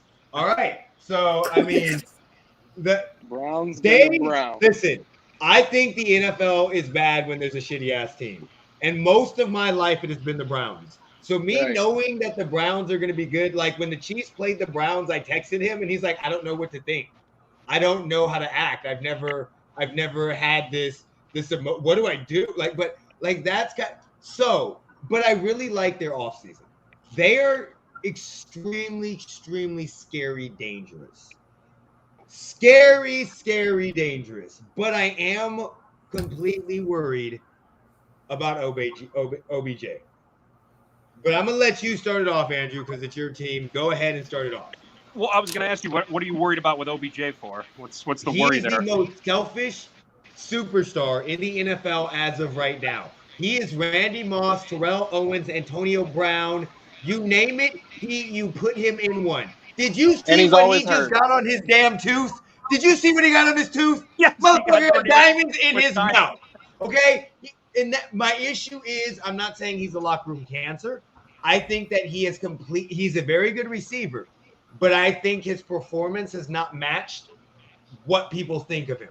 And I think he's always hurt. Plays on the team, he's such a huge person that gravitates toward him. And Baker plays completely different when BJ is on the field. I don't care. Gotcha. I've seen him 2 years. He plays different with OBJ because is OBJ a threat? Yes, he's amazing. But it's not the same team. Not because he's a cancer, just because they have an amazing weapon they have to use. I think OBJ, I think he's everything that you just said, but I think he kind of had a Booby Miles coming to Jesus moment from Friday Night Lights where he got hurt and the bus was leaving. And he was just like, oh shit, I either got to get on this bus and be with the team or come along with it. He sees what's going on. He sees the superstars that are around there. He knows that it's time to put up or shut up. If he has a good year, you're still going to hear some bullshit out of him. You're going to hear him over a 3-game span being like, I'm not getting my touches. I'm not getting this and that, which, to be honest with you, I was talking with my dad about it. The first person that came into Cleveland that was starting to change this all was Jarvis Landry. You hear nothing out of the guy. He comes in, he works every day, puts up his numbers. I was shocked to see that Landry even came to Cleveland after leading the league in catches for, 3 years or something in a row. And we keep on talking about this whole culture. So people know his teeth. This whole yeah, look at that teeth. Just so people know. So because I said it, people might not have seen it. That's why I'm showing it. Did they say how much he paid for that? Like $1.2 million. Oh. Well, that's why you wear a mouth guard. He got robbed. Right? So yeah. Right. But I mean, he's probably gonna cut that section of his mouth guard out so his tooth can show. But getting back to the point, we brought it up with the Steelers. We brought it up a little bit with the Ravens. It's this culture and this expectation of winning. And Cleveland, since I've been a Browns fan, so I was born in '86, so I missed all of the '80s for the most part, as far as like the heartbreak. But they were good. So the older generation in Cleveland has this expectation of winning all the time, and they always have, even when the Browns came back. My generation, we've never experienced a win, playoffs a couple times, whatever. So for me, after seeing all this happen, we bring in Baker Mayfield, this guy who's got moxie, this guy who's got this swagger to him, and I'm like, the city of Cleveland doesn't know how to have swagger like that. They don't know how to be cocky. They don't know how to be arrogant. And I think Wait. The Browns don't know how to be arrogant. They had motherfucking LeBron James. They know how to Even be still, it was awkward. Even still, it was awkward. LeBron Right. wasn't, I'm going to step on your throat. LeBron was a nice guy. But LeBron was fucking doing celebrations during the warm-ups. Yeah, but it was uncomfortable. Okay. I got you. Okay. They stunk. LeBron is But very they didn't stink, but cringy. they lost. Okay. Right.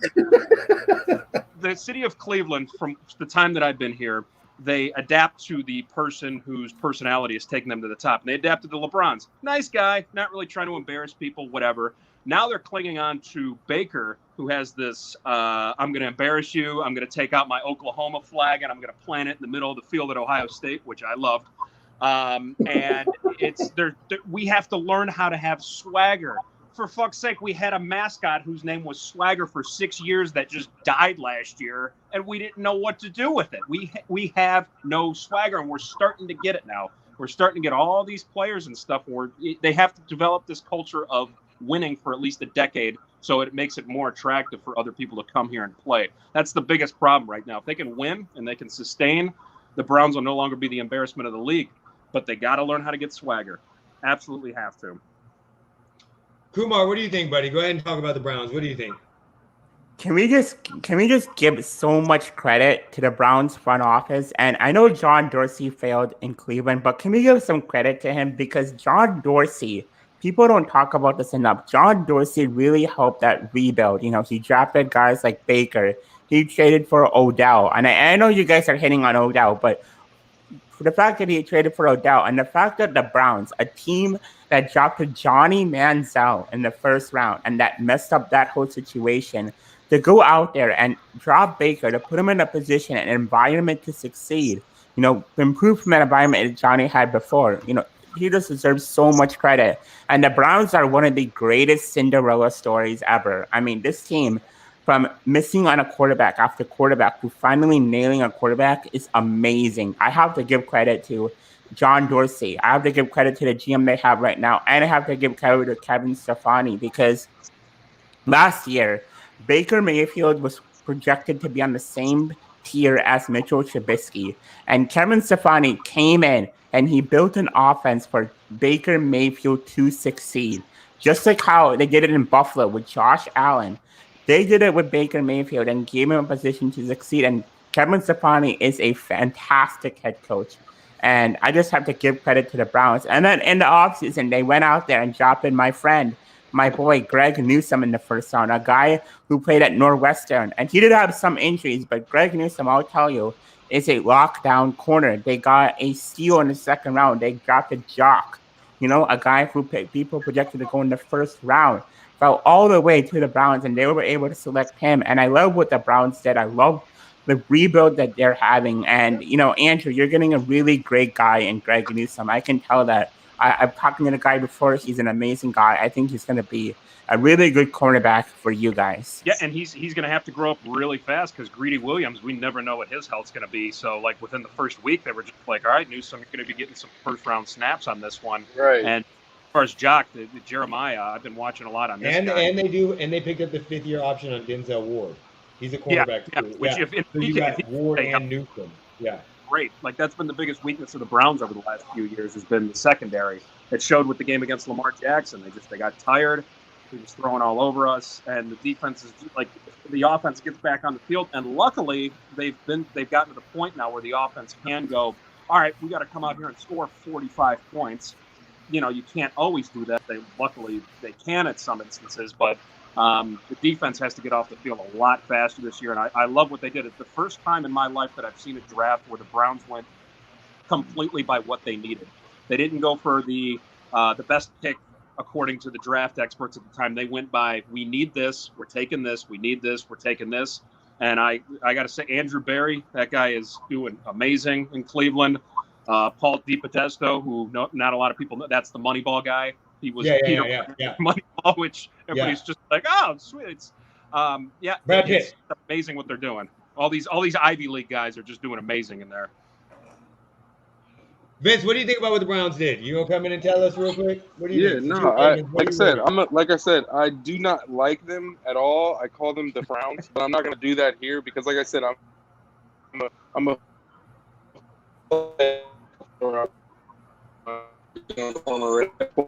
they've made. You're cutting out.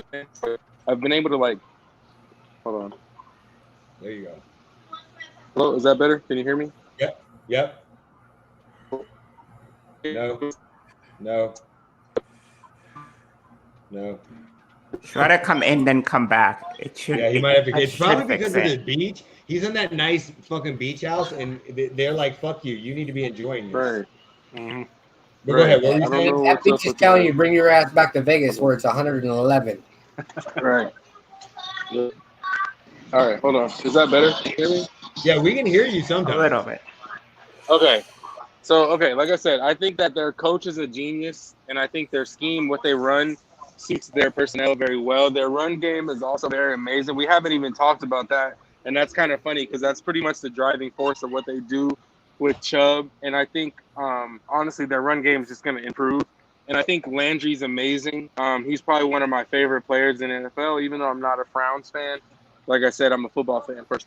But no, man, honestly, I think that they made all the right moves. They definitely drafted for need instead of just splash and trying to get the fastest guy or the strongest guy. So I definitely think that they had a good draft this past year. But no, it's just going to matter if they put it together. I'm not sure how Clowney's going to do. Everyone's kind of high on Clowney, but it's a matter of him. If he can stay healthy, which kind of Clowney are you going to get? You know what I mean? Because that guy kind of disappears sometimes. They're kind of expecting him to be like a 1A to Garrett, and I'm like, I don't really see that. But hopefully with Garrett drawing so much attention, that can give Clowney the edge, the edge he needs to get more one-on-ones and things like that. Another pickup that I was amazed with that they got was Tommy Togiai from Ohio State. He's the defensive tackle. I think he's going to end up starting day one. He was the strongest player in college football. And I just think that he's probably one of the most complete defensive linemen, interior defensive linemen. So I think Tommy Togiai is going to be a huge piece for their D-line. But honestly, I think they have the best D-line in the NFL. So it's just going to be what kind of Clowney shows up for them.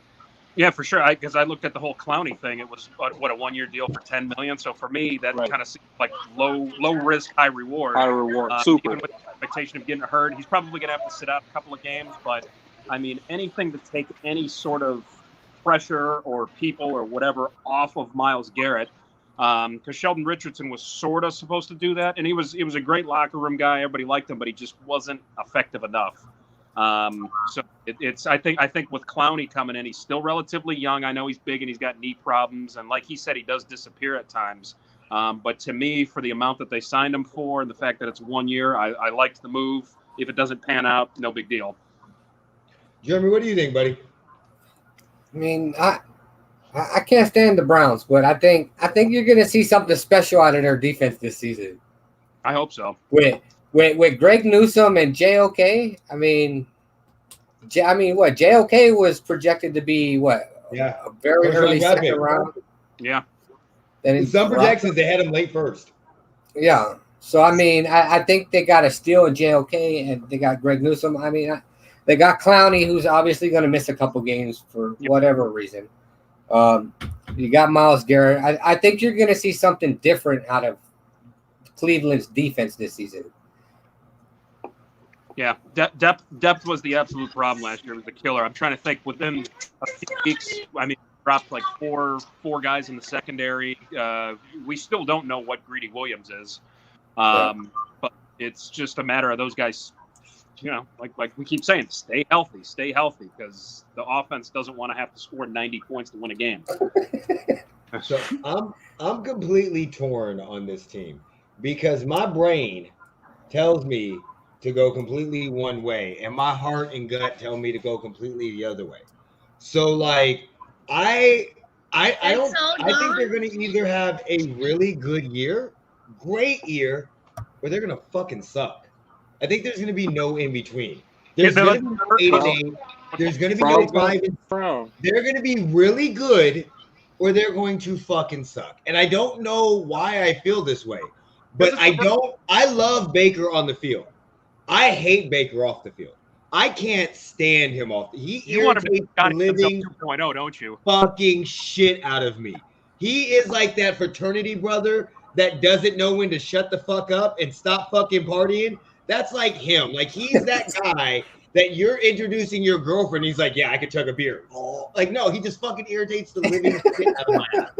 So I don't know if like my dislike for him is becoming very, very bad because everybody's like, oh, he's so great. But I love everything the Browns did.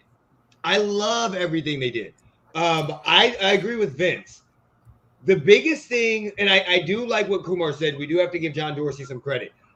First of all, bringing Kareem Hunt back after what happened in KC when he was the GM saved y'all season last year after Nick Chubb went down. Because without having Kareem Hunt, you guys, without Nick Chubb and Odell Beckham, you would have been a totally different team. You would have relied way too much on Baker. So I do think that run game and that defense helps you out a lot. I think your defense is good. I'm just not 100% sure, like, if your cornerbacks, I'm not as sold on a rookie cornerback. Yeah, they're all young. Yeah, who's he going? Like, the cornerbacks they're going against, like, we'll be honest, they're going to have to face the Bills. They're going to have to face the Chiefs at some point in time. I don't know if we face you guys or not, but I'm pretty sure we do. Just because it's one of those matchups, and they're going to pick and choose the stupid. Well, no, y'all were the second seed, so we won't face you. So you won't face the Bills either. So never mind. And I don't fucking know. They will probably do really good. But I'm just, something in the back of my mind says, this reminds me of like the Rams when they missed the playoffs, like the year after they won the Super Bowl. Like if I'm not, or they did bad. They missed it like 2 years. They might not have missed it. I could be missed. I got to look this shit up. Kumar, did they miss the playoffs the year after they won the Super Bowl? Early just disappeared out of. They might have. But it kind of reminds me of them. Like they're gonna have something's telling me that they're gonna be very good.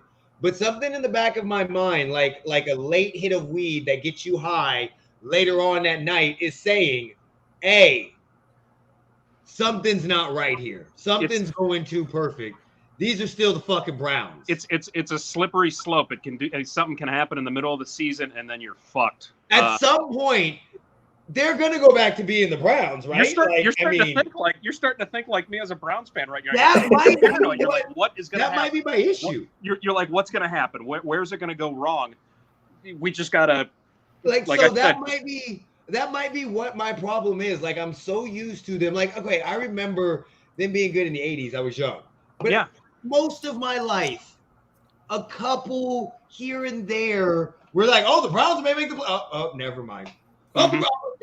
That's how it is for me. Like we'll go and tailgate, and then usually by the end of the first half, I'm like, I'm not even watching anymore. I'm looking at my fantasy. It's just scores. So weird. Like I don't know. It's hard, but it just for some reason this year, it's just all the pieces are in place. So if they can't get it to connect this year and make a good run in the playoffs, I might just have to give up. I might just have to go and not watch football ever again. This is also my issue. I think the expectations are going to be huge on them.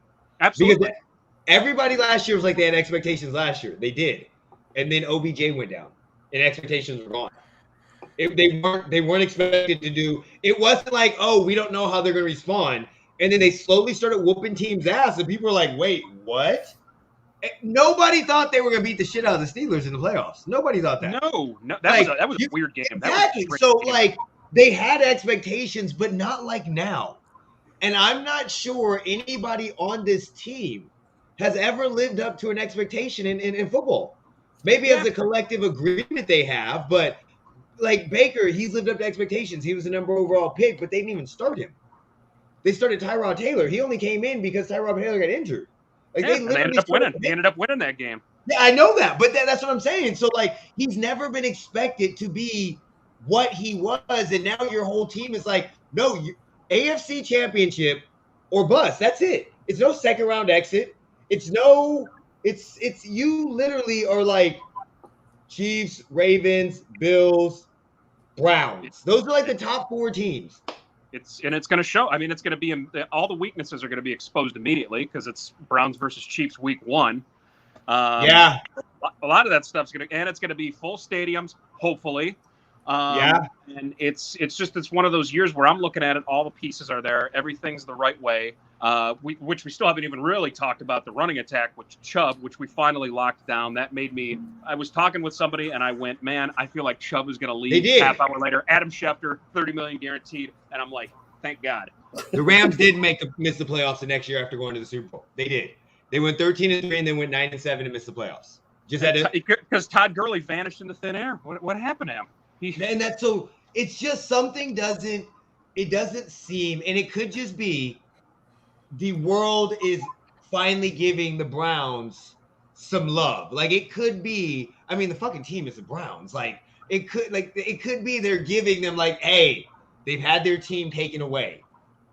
They won a Super Bowl. They bring them back. Their team still won a fucking Super Bowl. Yep. They drafted Baker. They got Lamar. Like, yep. Maybe, so it's like maybe everything is going on and it's going to work out right. But they finally did everything the way that they're supposed to do it. They drafted a quarterback, stuck with them, made sure that worked. The front office is just they're ridiculous. Like they're amazing. They're doing all the smart things. Like I said before, they're not drafting the sexiest pick. They're drafting what they need. They're not trading away all the. Oh my God! When I was in college, they traded back every single draft to pick up more picks so they could pick up like the 24th pick in the draft, and it was never anybody good. I mean, I'm trying to think who we drafted a few years ago. Oh my, the Cam Irving. Y'all drafted Brandon fucking Weeden. Oh, Brandon Weeden in the first round. A 28-year-old rookie. Corey Coleman. Yeah. What was the other dude? Didn't you guys draft? What was that? Joseph Kaiser. Joseph Kaiser, I think his name was. Something like that. So I think he got kicked out. Yeah, I think he did too. I think the Browns are gonna be good. I just don't know how good they'll be at all. I don't know. So, yeah. I mean, overall, I think my picks are Browns, Ravens, Packers, Bears. And I know you don't, Kumar, agree with me completely on the Bears, but I'm telling you right now, they won with Mitchell Trubisky and Nick Foles.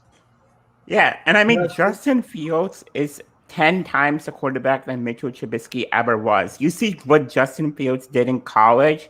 That man did some amazing things. He was, the second best quarterback, and then I think he had like 54 touchdowns to like 9 interceptions, something around that number. And he absolutely with broken ribs. Yeah, he threw for 6 touchdowns against Clemson after injuring his ribs. So he's gonna be insane. And I just think that the Bears are gonna be. I mean, it really depends on when Justin Fields starts. I think it's gonna be week 4, but that offensive line has to mature a little bit. We have to figure out all the pieces on offensive line, but that defense is really good. Khalil Mack is good. My only question is Robert Quinn. Can he be that guy? Because last year Robert Quinn only had 2 sacks. Yeah. So that's a bit worrisome for me. And then that cornerback position, we just lost Kyle Fuller. Yeah. And we have a huge hole. And I think Jalen Johnson can be that guy. But yeah, it really depends on when will Justin start. And we probably won't make the playoffs. It's really hard to make the playoffs with a rookie quarterback. So, I mean, we're going to have to see on that. But yeah, this is a really, that's what I think. Listen, if you guys had Nick Foles, I could see him not starting week 1. But there's no reason to start a veteran quarterback that is not from your system week 1. What helps an offensive line? Granted, a run game and a quarterback that can create. So if you start him and he can move, they can't blitz everybody. They have to do spies and contains. That literally cuts down the pass rush. So yes, your offensive line is not extremely well, but with a strong running game and a mobile quarterback, you can keep them offset enough than you ever could with Andy Dalton. If Andy Dalton starts, you guys, in my opinion, just literally gave up on the season. Yeah, well, Maybe. I think Andy Dalton is a better quarterback than Nick Foles. Nick Foles, he's just bad. He got lucky with Philly and his Super Bowl run. Nick Foles is not good. I think Andy Dalton can run. He does have bad aspect to him. And he did have one of his best years under Bill Lazor, so that's really good. I guess I love that about Andy Dalton. That was And back when he was yeah, in Cincinnati, right? yeah, that was in Cincinnati with Bill Okay. Lazor. And then, yeah, with Justin Fields, he's a guy who ran a 4.4 40-yard dash. And I have not talked about this already, but Darnell Mooney is one of the most underrated wide receivers in the NFL. Yes. People don't talk about him enough. That he had He's on my fantasy same, list. yeah, he had one of the same separations as I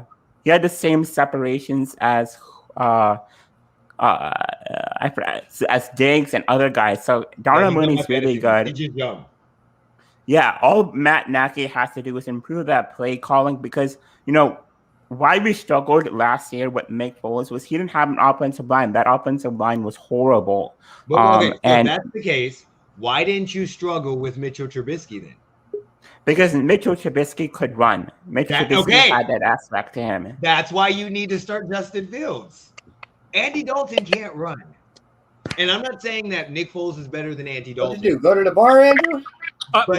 This is actually my parents' basement. This is a bar. Fuck you.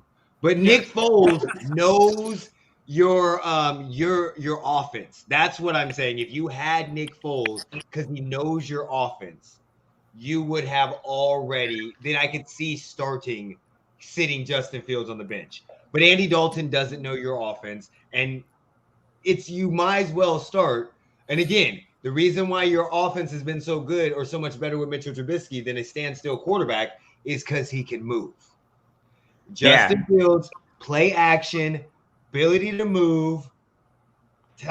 That is going to end up being the number one quarterback. You guys are so lucky he fell to him in the draft. I promise you, in 3 to 4 years, we will be looking at this draft the same way we look at how the fuck did Zach Wilson go number 2 or Trey Lance go number 3, the same way we looked at Mitchell Trubisky. That Justin Fields is probably the second best, if not best, prospect in this quarterback. I'm not sold on Trevor Lawrence. Yeah, I'm not sold on T.Y. either because of the position that he's going to in Jacksonville. Like, I think Urban Meyer can be that guy, but I don't know if Trevor Lawrence can do it, especially with the team that he's on now with the Jags. So, that's my worry. But, Andrew, I want to tell you about another cornerback that you have an undrafted free agent by the name of Manny Rugamba. And I went to the same school as Manny. So, Manny is a former wide receiver. And I think that he really bigs at wide receiver to cornerback. You know how wide receivers turn into cornerbacks? I think that he understands wide receivers, and I think he can be that guy. And I think he can make the 53-man roster because I'm a little bit biased. I know the guy, but again, I don't know if Greg is a week 1 cornerback. I hope he is as his friend, but we just have to see with the Browns and stuff. So well, the Browns, they did re-sign Higgins, so they actually have a very deep wide receiver room. Oh yeah. Higgins, Peoples Jones, he's no joke either. Not a whole lot of people. Yeah, you guys have a very deep wide receiver room. Very, very deep. It's fun to watch all the weapons that they have, especially like I said, over the years of watching them, and like week 7, be like, who the fuck is this guy that's coming in right now? Joseph Kaiser. Joseph Kaiser was that guy's name, right? The Browns quarterback you guys took? Deshaun Kaiser? Deshaun Kaiser, that guy. Okay. That poor guy. Oh, my God. He got destroyed. And then I think he was the quarterback the season when they were 0-16. Throws a pass to Corey Coleman against the Steelers, week 17. They're going to beat him. They're going to be 1-15. Everybody's going to forget about this goddamn season. And Corey Coleman drops it, and that was the end of him. So before I got cut off here, that's who I was going off on was Corey Coleman. I couldn't stand the guy. I thought it was an awful pick, first-round pick. And this happened every single year. First round, we would go, who did we just draft? Yeah. I think the last good first-round pick that they had before that was like Alex Mack. And then, but yeah. Which he was good forever. Oh, it took a long damn time. And wait, yeah, so I'm saying Browns 13-3. I'm sorry, 13-4. Yeah. 4-13. One of those two. Yeah. We'll have to see how the Browns do. Don't you guys have Grant Delpit, the safety from LSU, who was injured last year? Yep. He's first team squad right now. Yeah, they're getting there, but they just have to prove that the defense can stay healthy. Their safety position is pretty locked in with John Johnson. Right? What'd you say? Their safety position is pretty locked in with John Johnson. Oh yeah, for sure. I was shocked when I got the news about that. I was just like, "Are we talking about the same John Johnson?" They're like JJ3, and they're like, "Yep." And like I went, that gives Delpit somebody to sit behind and learn from for a little while. Yeah, absolutely. Because I'll say this: the only one person that I was I wouldn't say I was upset, but when we traded for OBJ was Jabril Peppers, and not a lot of people were happy about that. And it took him a long time to develop, but right before we traded him, I mean, he played like he did at Michigan. He became a human missile. He was knocking people down. And I thought he could have been developed. And then, of course, he went to the Giants, and the Giants didn't really do shit with him. But yeah, we finally have a guy that's taken over like the leadership role in that secondary. He's got experience. He's a well-known name, and health. I know I keep preaching that, but oh my God, last year was a mess with all of the guys that went down in the secondary. They were signing guys off the street to play for the most part. All right. Well, we're going to get basically in this in the next couple minutes. We've been on for about 1 hour and 36 minutes. Got through all of the people. What do you guys just think overall of your divisions? AFC North for Kumar, and then AFC North for Andrew, and then NFC North for Kumar. We'll start with Andrew first. Overall, as your division, how tough do you think it's going to be? Well, I mean, to have to play the Ravens twice in one season, that sucks. With a healthy Lamar Jackson, that's no fun. It's not fun to chase that guy around. If you could learn how to contain him, make him have to pass the ball, and your secondary is doing the right, whatever they're supposed to be doing. My expectation is they're going to split with the Ravens. It's very possible that one or two of the teams could take both, depending on if they figure each other out. I always say, hate to play the Steelers. I know that everybody thinks they're going to be garbage, but once again, the culture there is all about winning, and you got Ben Roethlisberger coming back who knows how to win, who's been to Super Bowls. That kind of thing could be infectious. The Bengals, fuck them, not worried about them. I don't think they're going to do shit this year. So top of the division, tough, bottom of the division. If I look at it on paper, but if I feel it in my heart, I'm just like, shit, the Steelers, shit, the Bengals, and then the Ravens. So it's on paper, I'm happy with the situation. Nice. So I would say, I'll give the edge to the Browns, not by my heart, but just based on what I'm seeing. Browns, Ravens really close, and then nothing in the middle, whole bunch of crap. Steelers, Bengals. Very, very all right. And Kumar, what do you think about your North? What are you going to tell me? How do you think your division is going to play out? What do you think is going to happen? Yeah, I mean, I think our division it's not the best division. I mean, the Lions suck. The Lions are not going to do good this year. But I think that the Bears, it's maybe going to come maybe with the Vikings. I think we can. We have owned Kirk Cousins in the past. Matt Nagy is 4-0, I believe, but Mitchell Trubisky against the Vikings. And if Mitch can beat the Vikings, hey, I think Justin Fields can beat the Vikings. So I think we'll beat the Vikings. And yeah, I don't know if he can beat the Packers, to be honest with you. Aaron Rodgers is just a Hall of Famer quarterback. Aaron Rodgers is Aaron Rodgers. He's going to beat us most likely. So, yeah, that's what I think about our division. All right. So before we get off, I'm going to go ahead and let Kumar shoot out his stuff again. I think I have his channel up. I have your channel up, right, Kumar? Yeah, that's it. All right. So everybody that is on the live stream, go out to his channel. It's up here. Go ahead. As you can see, he has plenty of videos about the Chicago Bears. And his last video was just 4 days ago. So this is it right here. Detailed recap. Very, very good. Go shout him out. Go follow him. Subscribe. Do all that good stuff. And then next up, I think I have Andrew's channel, which he doesn't no longer do. But if you never know. I might bring a few of those out of retirement. But you were on a good run there for a little bit. Well, it wasn't too bad. That's when I was really moving around. Yeah, obviously it's not a sports vlog. It's more of a travel vlog. Yeah, I used to work for the government, and I quit that. Said fuck that, and I just traveled around the country for a while. It was a good run I had there. Can't you? He looks like he works for the government, guys. Everybody in the comments, let me know. I what was job I you was think you government work. corporate to the T, man. I suck. Let me see what. Let us know in the comments what you think he did for the government. Okay, let us know. I also worked in Germany for a little bit. I'm very, very curious to see what kind of comments we get stating what he does. So next week we are doing the AFC NFC East. You guys are more than welcome to come back if you want. Do not care. Always more than welcome. If not, we will be having a couple more people on.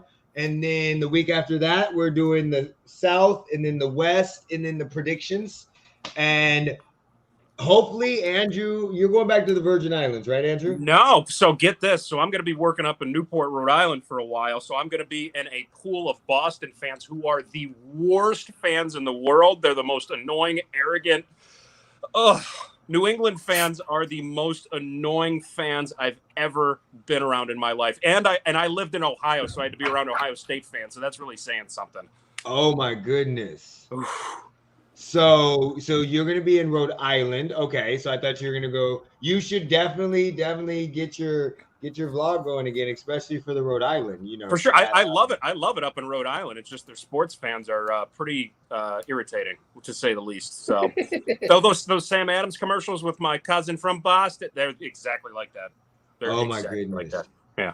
Oh my goodness. We got off easy with Heath, so Kumar, when's the next video coming out for you? What do you have scheduled to come out for your next video? What is your next plans on your video? I'm gonna I don't know if I can get a video out today. Probably not today, but tomorrow I'll probably cover a training camp. I'm gonna work on a video about Justin and how he's killing at camp. And then once preseason comes around, probably why he'll win Rookie of the Year. And I'm probably gonna do some story videos like of how players got to where they are, moving outside the Bears, starting probably with Greg Newsome. Because again, I know him, and then I might do a Browns video on that incredible rise. So yeah, a couple of that. So I'll have to see it. Well, definitely. We will definitely be looking for that. We are subscribed to your channel. By the way, everybody, make sure you follow him on his social media, and then follow him at his on his YouTube channel. Let me just show his if I can talk right now. There it is. There's his Twitter. There's his Twitter right there. That's him. Go ahead and shout him out. As you guys can see, he's very active, and I'm pretty positive he follows back. If you check that follow to follow ratio, he does definitely follow back. So go ahead and check him out. With that, Jeremy, you ready to take us home? Yeah. Go ahead. Well, put me in, coach. With that, peace.